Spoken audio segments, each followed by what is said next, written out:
Today, we're diving into a hot topic that's been a major part of a recent economic and political discussion. Donald Trump and his approach to tariffs during his presidency. Trump took a bold stance on trade agreements, implementing significant tariffs on various imported goods, while particularly targeting countries like China. Now, these tariffs were part of his broader strategy to address trade imbalances and protect American industries from foreign competition. But what did these tariffs really mean for the economy and for the everyday American? In this video, we will explore the pros and cons. So if you're curious about the effects of politics on trade policies, stick around as we unpack the complexities of these issues. So let's get started.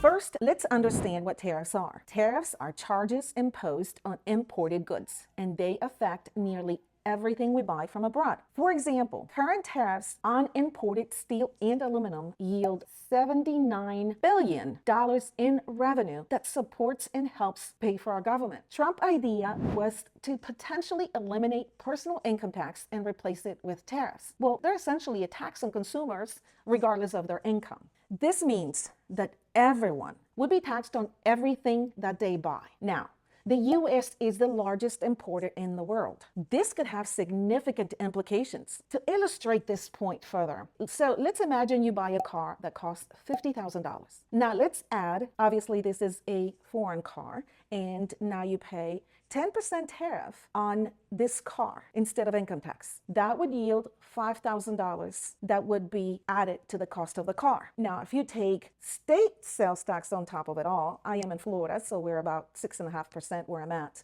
If you take that and add this sales tax to the car, this would add an additional $3,575.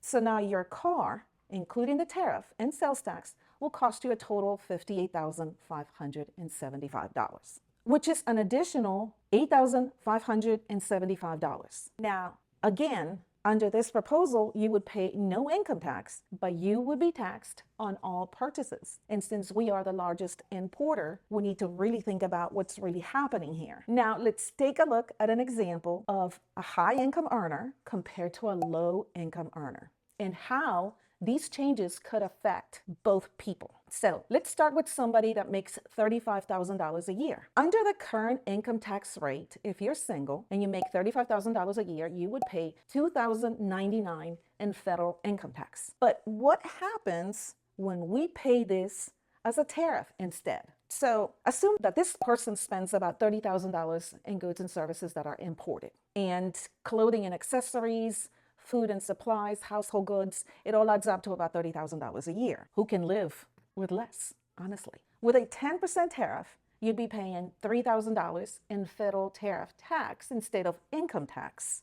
Now, you'll be paying $3,000 instead of $2,099. Now, let's assume that you make $500,000 a year. As a single person, you would pay $153,000 a year in income tax. Under the new system, let's assume that you spent $300,000 in goods and services with a 10% tariff. What a difference! You would be paying, under the new system, you would be paying $30,000, and that would be instead of your income tax. Imagine you're that person making $500,000. Which tax system would you prefer? And can you really see the effects here of this tariff on higher income earners compared to lower income earners? By highlighting the cumulative effect of layered taxation on the everyday consumer, you can see how these combined taxes can strain budgets, making it more challenging to afford essential goods and services. When tariffs are applied broadly, they increase the cost of imported goods, meaning consumers will pay more. So here's a little known fact. Did you know that 40% of US households did not make enough money to pay any income tax last year? Yes, that's right. They pay zero income tax. And when it comes to broadly applied tariffs, these tariffs could be especially challenging for the lower income families or individuals struggling to make ends meet. Increased costs through tariffs can limit their access to vital products and services. Now that we have covered some of the negatives of tariffs, let's look at the flip side. Here are the top 5 pros of trade tariffs. So, number 1, protecting local jobs and industries. By imposing tariffs on imported goods, governments can make these products more expensive, encouraging consumers to buy domestically produced items instead. Number 2, reducing trade deficits. Eliminating deficits can create stronger US dollar, which can be leveraged when buying goods and services. Number 3, generating government revenue. Additional tariffs can generate significant revenue for the government, which can be used to fund public services and infrastructure projects. Number 4, creating trade equality. Tariffs can also leverage in trade negotiations, allowing a country to address unfair trade practices and negotiate better terms with trading partners. 5, establishing self-sufficiency.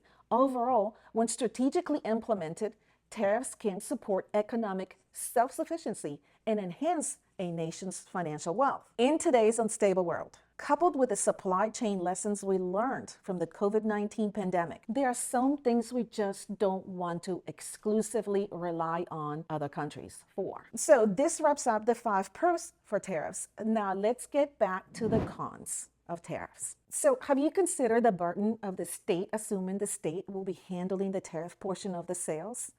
If tariffs replace personal income taxes, states would need to adopt by collecting these tariffs as part of sales tax.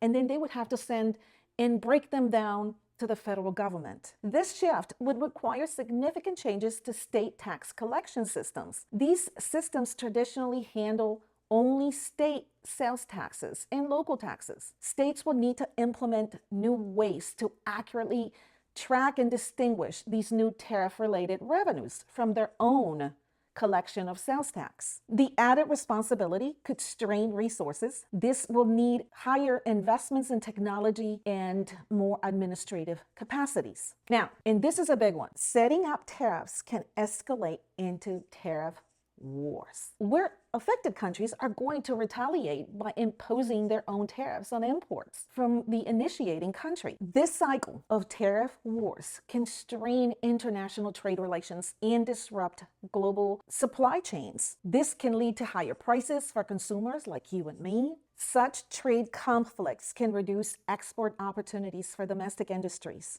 This could hurt sectors reliant on foreign markets. And remember, uncertainty caused by tariff wars can undermine investor confidence. This could lead to economic slowdowns. As countries continue to escalate tariff wars in response to each other, the global economy could suffer from reduced trade volumes, inefficiencies, increased costs, ultimately harming economic growth and stability. As for the presidential election, candidates have varying views on trade policies. Some might propose increasing tariffs to protect their local industries, which could further drive up inflation. Others might push for reducing tariffs to lower prices and ease inflation. So depending on the election outcome, we could see changes in trade policies that affect inflation rates and the overall economy. If we apply tariffs to most of our imported products, this will definitely increase prices, and it could be burdensome, especially under the current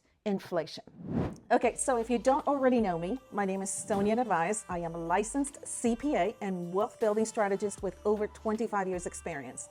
If you have any questions about how to take advantage of the latest tax saving strategies, don't hesitate to contact us. Try to get your free complimentary consultation with a member of my team. Simply click the scheduling link in the description below and pick the time that works best for you. We would love to help and meet with you.